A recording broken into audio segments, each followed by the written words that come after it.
Welcome back to Mid East in Depth. Today our focus is on Egypt. Specialist writer on Middle East affairs Linda S. Hurd writes in the Gulf News that the EU's bashing of Egypt is misguided. The writer applauds President Abdel Fattah al-Sissi for declaring war on terrorism. He is facing an uphill battle, but is determined to succeed because, as he announced recently, if the state collapses, 1 million terrorists will be unleashed. She continues, that may sound like an exaggeration, but it isn't really when all we have to do is look at Syria, Iraq, Libya and Yemen, weak states that have been unable to contain the terrorist phenomenon that is now displaying its ugly face in France, Belgium and Australia. She states that a year ago, al-Sisi had warned that the region was heading to danger from extremist thought. I repeatedly said the gathering of foreign fighters from across the world was extremely dangerous. Why? Because theoretical radical ideologies have been turned into a real practice. Those foreign fighters had gathered from across the world. It was no longer just a joint idea, but rather joint action.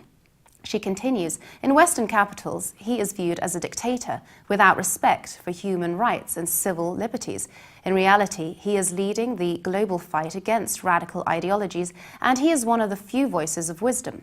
She adds, I think we can all agree on the importance of human rights and free expression within society, but at the same time, there needs to be a realization that a nation under attack from within has to walk a fine line between liberty and security. And by way of conclusion, perhaps it will take European leaders to walk in his shoes before they change their tune to one that is more empathetic. Al-Sisi is with the Egyptian people, not with the terrorists and their supporters. The editorial in the Daily Telegraph states that the farcical trial and conviction of 3 journalists is a black stain on Egypt's reputation. Of all the events that have shamed Egypt's rulers, the farcical trial and conviction of 3 journalists from Al Jazeera was among the most egregious. The editorial comments that yesterday's decision by the Cairo court to order a retrial offers the first glimmer of hope since this episode began. It continues, the journalists are still behind bars, but the ruling by the Court of Cassation implicitly concedes that their first trial was indeed a travesty of justice. For why else would a rerun be necessary? It adds, with the benefit of evidence that included footage of African wildlife shot by one of the reporters for a documentary, a judge reached the quixotic conclusion that Messrs. Grest, Fahmy and Mohammed had all promoted terrorism in Egypt.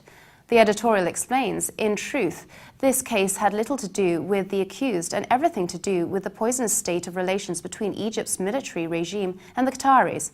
Locking up the journalists was Egypt's response to Qatari support for the Muslim Brotherhood regime in Cairo during its brief and disastrous ascendancy in 2012-13. And on a final note, President Abdel Fattah al-Sisi appears to have acknowledged the damage that jailing 3 innocent reporters has done to his reputation. When the new trial begins, the court should immediately dismiss the case and allow the accused to walk free.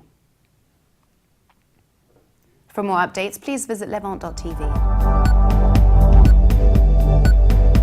And subscribe to Mid East in Depth on iTunes. Thanks for watching. Bye for now.